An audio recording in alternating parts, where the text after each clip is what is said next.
सभापती महोदय, नाही आता प्रस्तावावर चर्चा. 260चा सत्ताधारी पक्षाच्या प्रस्तावावर या सरकारचं अभिनंदन करण्यासाठी हेच आहे ना, सरकारच्या माध्यमातून महाराष्ट्रातील सर्वसामान्य जनतेसाठी नेमकं काय होते याचा लेखाजोखा या प्रस्तावाच्या माध्यमातून मांडण्याचा सभापती महोदय अत्यंत प्रामाणिक प्रयत्न आहे. सभापती महोदय, या प्रस्तावावर बोलत असताना आमचे मित्र शशिकांत शिंदे यांनी या ठिकाणी राहुल गांधींचं कौतुक केलं, त्यांची लोकप्रियता या ठिकाणी सांगितली. परंतु या ठिकाणी त्यांना एका गोष्टीची कल्पना नाही की हरण्यामध्ये जीत मांडण्याचा तुमचा प्रकार आहे. काँग्रेस पक्षाला सलग 3 वेळा 100च्या वेळा आकडा त्या ठिकाणी गाठता आला नाही, तरी पण जयघोषाचे ढोल बडवण्याचं काम होतंय. त्यांच्यात तुम्ही समाधानी राहा, आम्हाला काही म्हणायचं नाही. विरोधी पक्ष म्हणून सरकारचे वाभाडे काढले पाहिजे, आक्रमकपणे बोललं पाहिजे, परंतु शिव्या देऊ नका. वाभाडे काढा, टीका करा. या सभागृहामध्ये परंपरा आहे, त्या परंपरेला छेद जाईल अशा प्रकारचं काम आपण करू नये. एक गोष्ट आपण कबूल करताय की हे सरकार आता निवडणुकीला डोळ्यासमोर ठेवून काही निर्णय घेतंय, काम करतंय, याविषयी आपल्या मनात दुमत नाही. एक गोष्ट तर कबूल करताय की आम्ही चांगल्या लोकप्रिय घोषणा केलेल्या आहेत, बजेटमध्ये त्या ठिकाणी तरतूद केलेली आहे, आणि तुमच्या म्हणण्याला विश्वासाला पात्र ठरण्यासाठी आपण निश्चिंत राहा. अंमलबजावणी पण शिंदे साहेब निवडणुकीच्या अगोदर या सगळ्या केलेल्या गोष्टींची होईल, हा आत्मविश्वास सुद्धा सत्ताधारी पक्षाचा आमदार म्हणून या सभागृहाच्या माध्यमातून महाराष्ट्रातील जनतेला सभापती महोदय देऊ इच्छितो. सभापती महोदय, या ठिकाणी कधीतरी लॉटरी लागली, थोडंसं यश मिळालं, खोटं नॅरेटिव्ह जे आपण पाटील साहेब बोलताय त्या माध्यमातून खटाखट हे विसरून गेले. ते खटाखट नाही, आमचे आहेत ते पटापट आहेत. ते पटापट तुमचं आता खटाखट होणार आहे सगळं. आणि त्याच्यामुळे सभापती महोदय, या ठिकाणी आपण जर बघाल की या प्रस्तावामध्ये शेतकरी असेल, युवा असेल, महिला असतील, आणि एकंदर विकासात्मक सरकारने केलेल्या गोष्टींचा उहापोह करत सरकारची भूमिका मांडण्याचा सभापती महोदय या ठिकाणी प्रयत्न आहे. सभापती महोदय, केवळ टीका करायची म्हणून टीका करतायत. आपल्या 2 वर्षाच्या कालावधीमध्ये आपण काय केलं, आणि शिंदे साहेबांच्या नेतृत्वाखाली आमच्या या कालावधीमध्ये नेमकं महाराष्ट्रातील या शेतकऱ्यांना, युवाला, महिलांना काय दिलंय ते मांडण्याचा सभापती महोदय या ठिकाणी प्रयत्न आहे. सभापती महोदय, शेतकऱ्यांसाठी सगळ्यात महत्वाचं म्हणजे शेतकरी सन्मान योजना असेल, केंद्राने त्या ठिकाणी 6,000 रुपये देण्याची भूमिका घेतल्यानंतर महाराष्ट्र सरकारने त्याच्यामध्ये आणखी 6,000ची भर टाकत 12,000 रुपये या ठिकाणी शेतकऱ्याच्या सन्मानार्थ देण्याचा त्या ठिकाणी भूमिका सभापती महोदय घेतली. सभापती महोदय, पीक विम्याच्या संदर्भात या राज्यात अनेक मोर्चे काढले गेले, ऑफिसच तोडली गेली शिंदे साहेब, परंतु हाती सरकार आल्यानंतर पीक विम्यासंदर्भात पीक विम्याचा प्रीमियम आणि परतावा याचा जर आपण त्या ठिकाणी लेखाजोखा घेतलात तर आपण शेतकऱ्यांसाठी काय केलं ते स्पष्टपणे पुढे येईल. आणि 1 रुपयात पीक विमा हा एक ऐतिहासिक निर्णय सभापती महोदय या सरकारच्या माध्यमातून त्या ठिकाणी घेण्यात आला. सभापती महोदय, नैसर्गिक आपत्तीमुळे शेती पिकांच्या नुकसानीपोटी जुलै 2022 पासून आतापर्यंत साधारण 15,000 कोटीच्या वर या ठिकाणी सभापती महोदय मदत देण्यात आलेली आहे. सभापती महोदय, अवकाळी पावसामुळे बाधित झालेल्यांना त्या ठिकाणी 2,253 कोटी रुपयाची मदत याच सरकारने केलेली आहे. आणि सभापती महोदय, पूर्वी एनडीआरएफचं 2 हेक्टरची मर्यादा होती, ती मर्यादा 3 हेक्टर करण्याचं काम सुद्धा या सरकारने सभापती महोदय केलं. दुष्काळाच्या संदर्भात सभापती महोदय, आपण बघाल की 2023 करता खरीप हंगाम 40 तालुक्यांमध्ये दुष्काळ, तर 1021 महसूल मंडळांमध्ये दुष्काळी परिस्थिती जाहीर करून अनेक सवलती त्या ठिकाणी लागू करण्याचा प्रयत्न सरकार करतंय. ही पंचनामा असेल सभापती महोदय, गाव तेथे गोदाम असेल, कापूस, सोयाबीन तसेच तेलबियांच्या उत्पादकतेत वाढ होण्यासाठी, व्हॅल्यू ॲडिशन करण्यासाठी त्या ठिकाणी एक स्पेशल कृती योजनेसाठी सुद्धा 300-350 कोटी रुपयाचा निधी हे सरकार त्या ठिकाणी देतंय. सभापती महोदय, कापूस, सोयाबीन उत्पादक शेतकऱ्यांना त्या ठिकाणी खरीप हंगाम 2023-24 साठी हेक्टरच्या मर्यादेत प्रति हेक्टर 5,000 रुपयाचं सुद्धा अर्थसहाय्य हे सरकार सभापती महोदय या ठिकाणी करताना आपल्याला दिसेल. कांदा उत्पादक शेतकऱ्यांना सुद्धा त्या ठिकाणी अनुदान म्हणून 350 रुपये प्रति क्विंटल प्रमाणे जवळपास 850 कोटी रुपयाचं अनुदान त्या ठिकाणी देत आहे. त्यामुळे सभापती महोदय, या ठिकाणी या शेतकऱ्यांना जेवढं म्हणून प्रामाणिकपणे देता येईल त्या प्रामाणिक भूमिकेतनं शेतकऱ्यांना मदत करण्याचं काम हे सरकार सभापती महोदय या ठिकाणी आपल्याला करताना या ठिकाणी दिसतंय. त्याच वेळेला सिंचन क्षेत्राबाबत बोलत असताना मगाशी या राज्याचे उपमुख्यमंत्री जलसंपदा मंत्री सन्माननीय देवेंद्र फडणवीस साहेबांनी सांगितलं की आपल्या कालावधीमध्ये अतुलजी वंजारी साहेब, सुप्रमांची काय परिस्थिती होती ती जलसंपदा मंत्री जयंत पाटलांना विचारा. त्या ठिकाणी फाईलच हलत नव्हती, आपल्याला कल्पना असेल त्याची.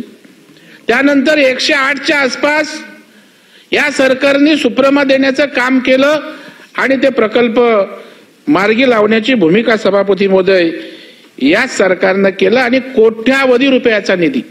मी योजनांची नावं राज्यातल्या सगळ्या सांगत नाहीत, अनेक योजना ठप्प होत्या, प्रलंबित होत्या, त्या सगळ्या योजनांना गती देण्याचं काम या ठिकाणी या सरकारच्या माध्यमातून झालंय.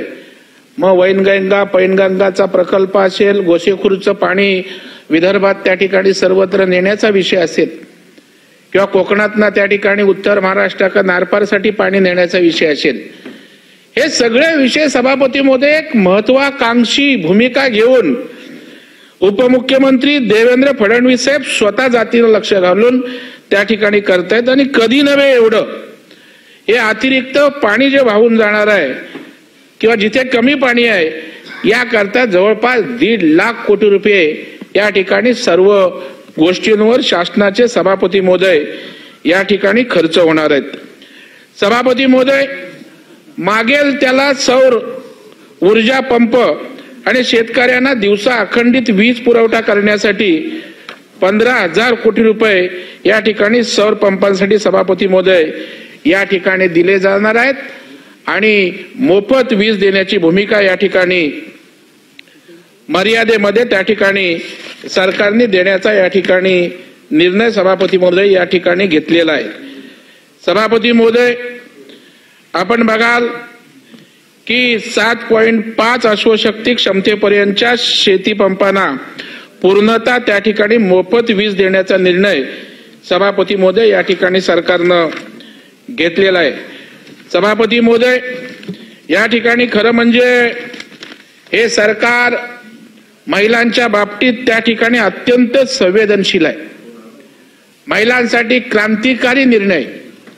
ज्या वेळेला आम्ही या महाराष्ट्रामध्ये सावित्रीबाई फुलेंचं नाव सांगतो, अहिल्यादेवी होळकरांचं नाव सांगतो, त्यावेळेला त्यांचा आदर्श घेऊन या ठिकाणी अनेक या महिलांच्या उन्नती करता दिलासा देणारे निर्णय या ठिकाणी सरकारनं सभापती महोदय या ठिकाणी घेतलेले आहेत.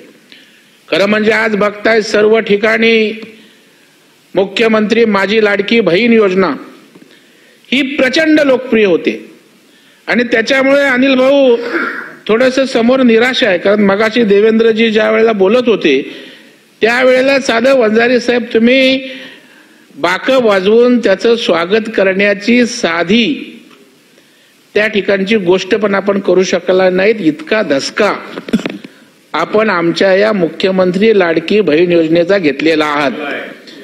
कारण आज प्रचंड प्रमाणावर महिला त्या ठिकाणी गर्दी करतायत लिंगाळे साहेब, आणि तुम्ही कुठल्याही गोष्टीत त्रुटी काढण्याचा प्रयत्न त्या ठिकाणी फोन इज नॉट अलाउड त्रुटी काढण्याचा प्रयत्न करताय.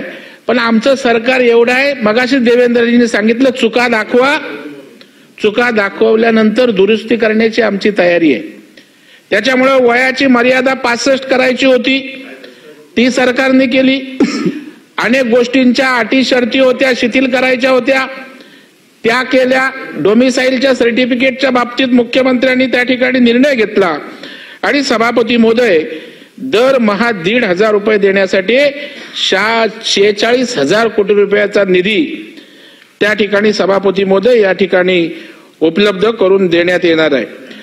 हे पुरोगामी महाराष्ट्र या ठिकाणी सांगत असताना सभापती महोदय महिलांसाठी अनेक क्रांतिकारी निर्णय, जसं की आईचं नाव त्या ठिकाणी वडिलांच्या नावाबरोबरच त्या ठिकाणी 1 मे 2024 नंतर जन्माला आलेल्या व्यक्तीच्या नावाची शासकीय दस्तऐवजामध्ये नोंद करण्याचा सुद्धा क्रांतिकारी निर्णय या ठिकाणी आपला क्रांतिकारी निर्णय आहे. चांगला, असं चांगल्याचं चांगलं म्हटलं तरी आम्हाला बरं वाटतं. राजकारणाच्या वेळेला आपण राजकारण करू, परंतु शेवटी विरोधी पक्ष सरकार एकत्रितपणे या राज्याच्या विकासासाठी एकत्रित येण्याची आवश्यकता आहे. आणि म्हणून मगाचे देवेंद्रजींनी विरोधी पक्ष नेत्यांचे पण आभार मानले की चांगल्याला चांगलं आपण म्हणालात, परंतु आपला न बहिणीचा धसका घेणार तुम्ही, 100% घेणार आहे ना. विरोध का सांगा ना तुम्ही, त्याच्याला तुमचे विजय वडेट्टीवार साहेब विरोधी पक्ष नेते या राज्याचे बोलतात हक्कभंग आणणार, GR काढलाय तर राज्यपालांची सही नाही. अरे याच्यावरनं तुमची भावना कळते ना. त्या ठिकाणी काय आहे त्याची तपासणी करण्यात येईल. आणि एवढं सरकार आहे ते काय एवढं काय हे नाही ना, हो ना. तुम्ही असताना काय केलं, एकीकडे असं सांगणार 1,500चे 9,000 करा, दुसऱ्या बाजूला बोलणार तिजोरीत पैसे आहेत का, ठणठणात आहे, पैसे आणणार कुठना, दोन्हीकडून वाजवायची. केलं तर आणखी करा, जास्त झालं तर त्या ठिकाणी कर्ज होतंय. पण मी सांगतो हे सरकार प्रॉफिट मेकिंग इन्स्टिट्यूशन नाहीये. सरकार हे जनतेसाठी आहे. आपल्या राज्याची प्रचंड क्षमता आहे. लागेल तेवढे पैसे उभे करायचे लागले तरी शिंदे साहेब, फडणवीस साहेब आणि दादांच्या नेतृत्वाखाली या सरकारची धमकनी मानसिकता त्या ठिकाणी आहे. आणि त्याच्यामुळे आपण 1,500च्या वाढीवर योग्य वेळी करू आपण. परंतु त्या ठिकाणी सभापती महोदय अनेक निर्णय आहेत. शुभमंगल योजनेसाठी पहिले 10,000 रुपये आपण द्यायचं, सामुदायिक विवाहासाठी 25,000 त्या ठिकाणी केले. सभापती महोदय अन्नपूर्णा आपण 30 गॅस सिलेंडरची त्या ठिकाणी देतोय. पर्यटनाच्या माध्यमातून आयु योजना असेल त्याला आपण त्या ठिकाणी महिलांना व्यवसायासाठी त्या ठिकाणी आपण मदत करतोय. आणि त्यामुळे सभापती महोदय या ठिकाणी महिलांच्या उत्कर्षासाठी जे म्हणून त्या ठिकाणी करता येईल ते करण्याचा प्रयत्न सरकार प्रामाणिकपणे सभापती महोदय या ठिकाणी करतंय. हे करत असताना विरोधकांचं सभापती महोदय ना काय करायचं नाही, काहीच करायचं नाही, फक्त नावं ठेवायची. एकदम परफेक्ट बोलले, एकदम खरं बोललेत ते. म्हणजे त्यातनं शोधायचं काय आहे, कारण एकदा त्यांना यश मिळालंय. खोटं नॅरेटिव्ह, खोटं बोल, खोटं बोल, खोटं बोल, संविधान हातात घेऊन घेऊन घेऊन आणीबाणीच्या वेळेला संविधान कुठं भाषणात गुंडाळलं होतं आणि आणीबाणी झाली तेव्हा त्या ठिकाणी 80 वेळा त्या संविधानात अमेंडमेंट केली तेव्हा संविधानाची यांना आठवण झाली नाही. त्याच्यामुळं हे सगळं पुतना मावशीचं सगळं जे प्रेम बोलतात ना तसे खोटा आव या सर्व गोष्टीबाबत त्या ठिकाणी आणतायत आणि त्याच्यामुळं या संविधानाची काय गनिमा आहे ते मोदी साहेबांनी त्या ठिकाणी जपलेली आहे. सभापती महोदय, या ठिकाणी ज्या वेळेला पंतप्रधान मोदी साहेब झाले त्यावेळेला त्या संविधानाला नतमस्तक होऊन अभिवादन त्या ठिकाणी पहिलं केलं. परंतु यांना आता कसं झालंय की खोटं बोला, आपला प्रयोग यशस्वी होता असा एक जो खोटा समज तुमचा झालाय ना तो या वेळेला वंजारी साहेब धुळीस मिळणार आहे आणि मग केंद्रात आपण 100च्या वर 3 टर्म जाऊ शकला नाहीत, पुढच्या वेळेला 50 पण त्या ठिकाणी क्रॉस करण्याची आव्हान आणि फोटो पाडला, मनुस्मृतीचं गेलं धन करायला तिकडे मांडला आणि एवढं भान पण नाही. म्हणजे पब्लिसिटीच्या नादात आपण काय करतोय, समोर फोटो आणि तो फाडतोय आपण बाबासाहेबांचा फोटो आणि नंतर माफी मागायची. पहिला फोटो फाडायचा, माफी मागायची, पहिल्या शिव्या द्यायच्या, नंतर माफी मागायची. हे जरा आता थांबवा तुम्ही. आता लोकांना कळायला लागलंय की आमची एक लोकसभेला थोडीशी चूक झालेली आहे आणि ती चूक आम्ही दुरुस्त करतोय. चूक दुरुस्त करायला पण मोठं मन लागतं. शेतकरी नाराज होता, शेतकऱ्याला आपण त्या ठिकाणी आपण मदत करतोय. त्या ठिकाणी ज्या ज्या गोष्टी आम्हाला त्या ठिकाणी वाटल्या त्या सगळ्या गोष्टी आम्ही त्या ठिकाणी आदिवासी समाज असेल, दलित समाज असेल त्यांच्यासाठी पण भरघोस तरतूद याच त्या ठिकाणी सभापती महोदय केलेली आहे आणि वेळ गेलेली नाहीये. 2020 जिंकण्याचा आपला इतिहास आहे, परवाच दाखवला आपल्या भारताने. 2020 होती, आपण जिंकली. आम्ही 2020 खेळणारे लोक आहोत. तुमचा हा इतिहास किती वर्षाचा, परंतु त्या ठिकाणी शिंदे साहेब आमच्या आले नवीन पक्ष घेऊन, राज्याचे मुख्यमंत्री पण झाले आणि पहिल्या फटक्यात 7 खासदार आणले. हे 2020 आहे आमचं. त्याच्यामुळे तुम्ही आमच्या स्पर्धेत टिकणारच नाही आहात आणि आमच्यात काय छोट्या मोठ्या बारीक सारीक असतील ना, आम्ही ठरवलंय आता की एकत्रितपणे खावा. सभापती महोदयांना कल्पना आहे त्याची. तुमच्या उत्तरात उत्तर दे, पण आता ऐका ते बरोबर बोलतात. मध्ये बसून बोलू नका, ही वाईट सवय आहे. मला वाटतं अभिजित आमचा मित्र आहात तुम्ही जरा सहन करायला पण शिका. अभिजित तुम्ही सहन करायला पण जरा शिका. त्याच्यामुळे आम्ही सगळ्या घटकांना न्याय देण्याचा प्रयत्न करतोय आणि आमचे कॅप्टन बघा शिंदे साहेब आहेत, ग्राउंडवरचा नेता आहे, 24 तास लोकांमध्ये त्या ठिकाणी राहणारा नेता आहे, कधीही अवेलेबल आहे.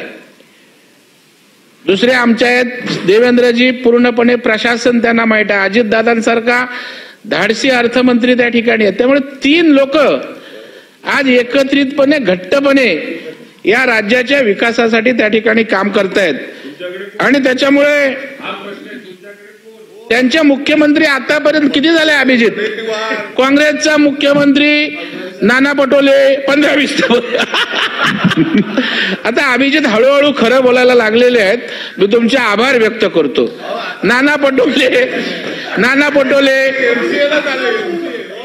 पटोले क्रमांक 1, विजय वडेट्टीवार 2, बाळासाहेब थोरात 3. अभिजितचा अभिनंदन आभार मानतो आम्ही. बाळासाहेब थोरात 3, पृथ्वीराज चव्हाण आहे 4. आता नवीन आमचे युवा नेते 2 आलेले आहेत, विश्वजित कदम, सतेज पाटील, देशमुख. त्याच्यामुळे 15 बोलल्यात तर 15 पर्यंत सहज आकडा फक्त काँग्रेसचा जाईल. अरे नाव तुम्हाला उलट मुख्यमंत्री पदाचे किती कॅन्डिडेट तुमच्याकडे सक्षम आहेत. मोठा आहे तुमचा पक्ष. 3 वर्ष 3 टर्म झाले, 100च्या वर आपण जात नाही. नाही चांगला आहे तुमचा. अनेक मुख्यमंत्री व्हावेत. लिंगाले साहेब, आदरणीय सभापती महोदय, शिवसेनेचे नाही लिंगाले साहेब ऐका, त्यांचं भाषण चालू असताना आपण बोलू नका. माझी विनंती, तुम्हाला जे बोलायचं आहे ते तुमच्या उत्तरात बोला. मी समजू शकतो. चर्चात्मक खाली बसून नका. आपली चर्चा लावू तेव्हा बोलू आपण. आता प्रस्ताव आहे आणि माझा प्रस्ताव आहे. त्याच्यामुळे सरकारची भूमिका, सरकारची बाजू आणि तुमचे फॉल्स नॅरेटिव्ह हे लोकांसमोर आणण्याचा त्या ठिकाणी मी प्रयत्न त्या ठिकाणी करतोय आणि त्याच्यामुळे तुमचे मुख्यमंत्री 15 झाले. सचिन भाऊ, तुम्ही तर सांगून टाकलंय उभाट्याचं. उद्धवजी बाळासाहेब ठाकरे, राऊत साहेबांनी सांगून टाकलंय मुख्यमंत्रीचा चेहरा कोण? उद्धव ठाकरे साहेब. आता संजय राऊत साहेबांच्या मनात आतून आहे, पवार साहेबांनी नंतर हळूच मला केला तर त्यांच्याही मनात आहे, पण चेहरा तर एक दिलेला आहे. बरोबर आहे. दुसरं त्यांचे 4 आहेत, छिपलेले 2-4 आहेत. म्हणजे 15 आणि 4 19. आणि पवार साहेबांचे सुप्रियाताई आहेत. नाही सांगतो ना आम्ही, खाली बसून सभापती महोदय जरा समज समज दिलेली आहे सिनियर माणूस सन्माननीय सदस्यांना की ते भाषण चालू असताना आपण कृपा करून खाली बसून बोलू नका. तुमच्या उत्तरात उत्तर देणं त्यांना. मी त्यांना उघडं पाडतोय, ते माझी परवानगी नाही आहे. आपण खाली बसा, माझी परवानगी नाही आहे. त्यांनी उल्लेख केला व्यवस्थित पण आहे ना, व्यवस्थित भाषण सुरू आहे. माझी लाडकीसाठी सगळा चाललाय खटाटोप. अभिजित 15 पण राहतील बाजूला आणि तिकडे पण राहतील बाजूला. शेवटी लेख माझी लाडकी योजना खूप चालते, त्याच्यामुळे तिकडे पण त्या पण इच्छुक आहेतच. परत तरुण नेता तिकडे हळूच बाजूला आहे, रोहित पवार. आणि जयंत पाटील तर म्हणतात मी प्रदेशाध्यक्ष आहे. आणि पुन्हा बहुजनांचं पांघरून पांघरलेले आमच्या ठाण्याचे जितेंद्र आव्हाड आहेत. कमी नाहीये, 51 मुख्यमंत्री असतील तुमच्याकडे. आता आमचं विचारलं, आमचं मुख्यमंत्री एकनाथरावजी शिंदे साहेबांच्या नेतृत्वाखाली आम्ही सगळे एकत्रित आहोत. तो माझा विषय नाहीये. पुढचा मुख्यमंत्री हा महायुतीचा असेल, महायुतीचा असेल एवढं मात्र मी हमी देतो. चेहरा आमचा महायुती, चेहरा आमचे सर्वस्वी तिन्ही पक्षाचे नेते, आमचे 3 चेहरे आहेत. सचिन भाऊ, 3 चेहरे आमचे दिसत आहेत ना. मदतीचा हात एकनाथ, आमचा सीएमचा चेहरा आहे, 2 बाजूला 2 चेहरे आहेत, 3 चेहरे आहेत. नाही ते सभापतीनं अशा पद्धतीनं आपल्याला सांगता येणार नाही. त्याच्यामुळे सभापती महोदय, मी उल्लेख एवढ्यासाठी केला की एवढे सीएम आहेत, त्यांच्यामुळे त्यांचं काय ओढाओढ होणार आहे हे येणाऱ्या काळात त्या ठिकाणी सभापती महोदय या ठिकाणी दिसणार आहे. आणि त्याची ट्रायल कदाचित आत्ताच तुम्ही द्याल बहुतेक या विधान परिषदेत. जर 11चे उमेदवारांची निवडणूक झाली 12ची, तर जयंत पाटील आमच्या आहेत. पवार साहेबांनी दिले त्यांना ताकद. उद्धव साहेब बोलले मला मान्य नाही मिलिंद नार्वेकर. आता मिलिंद नार्वेकर काय विड्रॉ होणार नाहीत. त्यामुळे आता काय होणार आहे तुमचं? त्यामुळे उद्याचं काय वाढलंय ते कदाचित जर आपण निवडणूक झाली तर महाराष्ट्रातील जनतेसमोर सभापती महोदय या ठिकाणी दिसून येईल. सभापती महोदय, महिलांसाठी अशा प्रकारच्या अनेक योजना होत असताना युवा वर्गाची सुद्धा सभापती महोदय या ठिकाणी काळजी घेण्यात आलेली आहे. सभापती महोदय, मगाशीच देवेंद्रजींनी या ठिकाणी उल्लेख केला की बेरोजगारीच्या बाबतीत आमच्यावर टीका करत असताना सरकारच्या माध्यमातून जवळपास 1 लाखाच्या वर सरकारी नोकऱ्या त्या ठिकाणी उपलब्ध करून देण्याचं काम या सरकारने त्या ठिकाणी केलेलं आहे.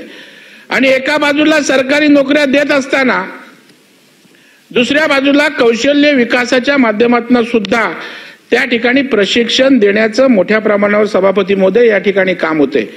सभापती महोदय, 500च्या वर कौशल्य विकास केंद्र, प्रमोद महाजन कौशल्य विकास केंद्र त्या ठिकाणी स्थापन होत आहेत. आज 10,000 रुपये त्या ठिकाणी प्रत्येक प्रशिक्षणार्थीला भत्ता देण्याचा 10,000 रुपये देण्याचा मानधन त्या ठिकाणी सभापती महोदय या ठिकाणी निर्णय झालेला आणि याच्यासाठी 10,000 कोटी पर्यंतचा खर्च सभापती महोदय या ठिकाणी झालेला आहे. सभापती महोदय, ते करत असताना बहुजन समाजाची काळजी सुद्धा घेण्याचं काम या सरकारने केलेलं आहे.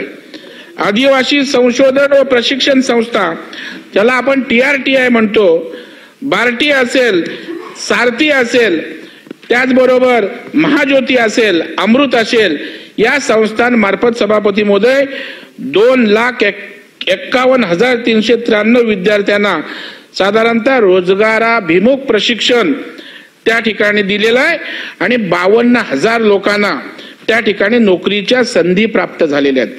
त्यामुळे सभापती महोदय, शेतकऱ्यांची काळजी आम्ही घेतोय, महिलांची त्या ठिकाणी काळजी घेतोय, त्यांच्या सबलीकरणासाठी आमचा प्रयत्न सुरू आहे. आणि त्याच वेळेला देशाचं भविष्य, या राज्याच्या विकासासाठी ज्यांचं योगदान भविष्यात राहणार आहे त्या युवा वर्गाची सुद्धा काळजी त्या ठिकाणी घेताना सभापती महोदय या ठिकाणी हे सरकार आपल्याला दिसतंय. आणि त्याच्यामुळे जे खोटं बोलपण रेटून बेरोजगारी वाढले, काय करताय, आपण काय केलं ते सांगायचं नाही. काय केलं तुम्ही 2 वर्षाच्या कारकिर्दीत सांगा. आता जुनं केलं इंदिरा गांधी, राजीव गांधी त्यांची पुण्याई संपली. आता मोदी राज सुरू झालेलं आहे गेल्या 10-15 वर्षात. त्याच्यामुळे त्या काय जुन्या गोष्टी सांगून आता पुन्हा तुम्ही मतं मिळवायचा प्रयत्न करताय. 100 पण पास त्या ठिकाणी करत नाही. बालबुद्धी, ते बालबुद्धी सारखे बसून बोलतायत असं भाईंचं म्हणणं आहे ना भाई. सभापती महोदय, आणि त्याच्यामुळे बेरोजगारीच्या बाबतीत त्या ठिकाणी हे सरकार अत्यंत संवेदनशील आहे. नीट परीक्षांच्या बाबतीत मगाशी अभिजित वंजारींचे आक्षेप होते, देवेंद्रजींनी त्या ठिकाणी खोडून काढलेत. आणि जास्तीत जास्त परीक्षेतले घोटाळे तुमचं महाविकास आघाडीचं सरकार असताना त्या ठिकाणी झालेचा पाडा सुद्धा त्या ठिकाणी वाचला गेलाय सभापती महोदय. त्याच्यामुळे सभापती महोदय यांचं मी जे म्हटलं की खोटं नेरेटिव्ह, आता सरकार त्या ठिकाणी कायदा पण सभापती महोदय त्या ठिकाणी आणतोय की खोटं गेला, गुजरातला रोजगार गेले, पण त्या ठिकाणी आपण सांगणार नाही कुठले रोजगार गेले गुजरातला. फक्त बोलायचं गुजरात महाराष्ट्र दरी निर्माण करायची, जातीपातीच्या भिंती सभापती महोदय त्या ठिकाणी उभ्या करायच्या. म्हणजे सभापती महोदय कसं आहे, एकीकडे बोलायचं मराठ्यांना आरक्षण मिळालंच पाहिजे हे बोलणार हळूच, दुसऱ्या बाजूला सांगणार ओबीसीच्या आरक्षणाला धक्का लागला नाही पाहिजे, त्यांनाही मिळालं पाहिजे, मराठ्यांना आरक्षण मिळालं पाहिजे ना. मग प्रश्न काय येतो, 50%च्या वर गेलं कसं मिळणार? अरे तुझी भावना जर प्रामाणिक आहे तर कसं मिळणार प्रश्न कसा काय येतो? तुमच्या मनात जर मराठ्यांना आरक्षण द्यायचे आहे ना तर ठीक आहे, सकारात्मक सरकार आहे, आम्ही मदत करतो, पण सांगा 50च्या वर गेल्यावर कसं देणार आहात? पण तुम्हाला काय ओबीसी आणि मराठा समाजामध्ये महाराष्ट्रामध्ये भांडणं हवीत का? गावागावामध्ये त्या ठिकाणी आज लहान मुलांमध्ये सुद्धा जातीचं विष पेरलं जातंय, ते हवंय का? मी अनेकदा त्या ठिकाणी म्हणालो, माध्यमांच्या माध्यमातून म्हणालो की आदरणीय पवार साहेबांनी आपली भूमिका स्पष्ट करावी. पवार साहेबांनी त्या ठिकाणी मराठा आरक्षणाच्या संदर्भात आपली काय भूमिका आहे ते त्या ठिकाणी सांगावं. मराठ्यांना आरक्षण मिळालं पाहिजे म्हणून सांगायचं, दुसऱ्या बाजूला ओबीसी नाही मिळालं पाहिजे सांगायचं, तिसऱ्या बाजूला सरकार निर्णय घेईल त्याच्यासोबत आम्ही आहोत असंही सांगायचं. म्हणजे आता लोकांना सभापती महोदय कळायला लागलेलं आहे उद्धवजी ठाकरेंची काय आरक्षणाच्या बाबतीत भूमिका. सांगा स्पष्टपणे, आमची कशी स्पष्ट भूमिका आहे. मराठ्यांना आरक्षण आम्ही दिलं ते टिकवणार, ओबीसी समाजाच्या आरक्षणाला धक्का लागणार नाही त्यासाठी प्रयत्न करतोय. मग हीच ना भूमिका. 10% काय करणार, 50च्या वर गेलं तुम्हाला वाटतं वाद चिघळत राहावा आणि आम्हाला पोळी राजकीय निवडणुकीत भासता यावी, ती भासता येणार नाहीये. मराठा समाज पण आणि तमाम ओबीसी समाज हा या ठिकाणी आमच्या महायुतीच्या मागे उभा राहील. तुमचा भंपकपणा त्यांना आता सभापती महोदय या ठिकाणी लक्षात आलेला आहे. आणि त्याच्यामुळे सभापती महोदय या प्रस्तावाच्या निमित्तानं सभापती महोदय या ठिकाणी अनेक गोष्टी महाराष्ट्रातील जनतेसमोर आणण्याचा सभापती महोदय या ठिकाणी प्रयत्न केलेला आहे.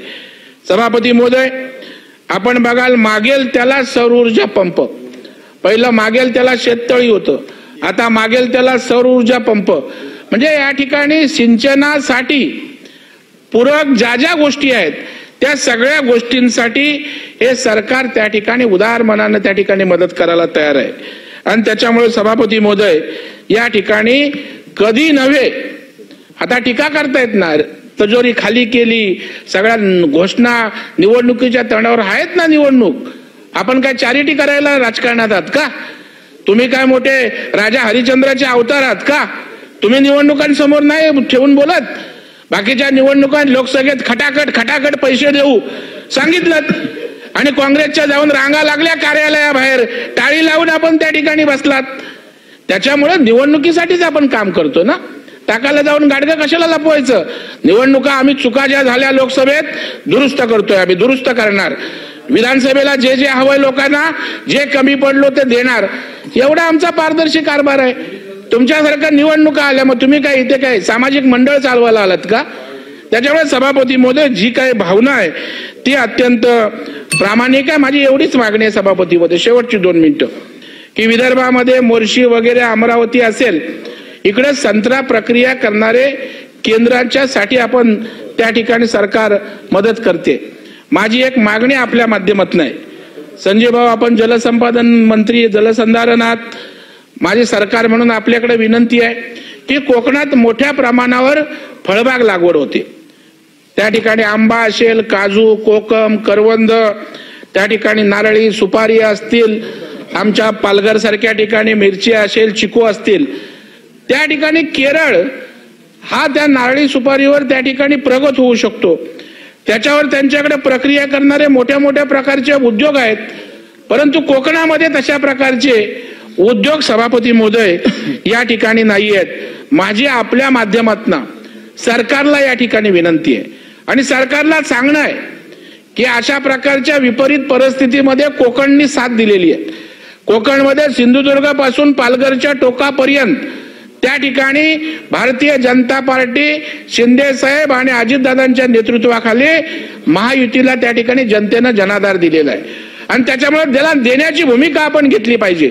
माझा आपल्या माध्यमातून सरकारकडे या ठिकाणी आग्रह आहे की या फळबाग जे कोकणचं आहे त्यावर प्रक्रिया करणारे उद्योग त्या ठिकाणी आले पाहिजे, लागवडीसाठी योजना पाहिजेत. मला आठवतंय पवार साहेब असताना पवार साहेबांनी त्या ठिकाणी 100% आंब्याची लागवड केली तर त्या ठिकाणी अनुदान होतं. चांगल्याला चांगलं म्हणतो आम्ही. त्यावेळेला कोकणात प्रचंड प्रमाणावर आंबे लावले गेले, ज्याच त्या ठिकाणी ते त्याचा आंबा उत्पादक फायदा घेत आहेत. म्हणजे एखादी योजना आज केली तर येणारी 50-100 वर्ष त्याचा त्या ठिकाणी फायदा सर्वसामान्यांना होत असतो. तशा प्रकारची प्रक्रिया केंद्र निर्माण करावी अशी अपेक्षा आहे. सभापतीमध्ये शेवटच्या 2 मागण्या. शेवटी मी कोकणात येतो, मुंबईत असलो तरी कोकणच्या साठी सातत्याने सभागृहात आमची मागणी असते.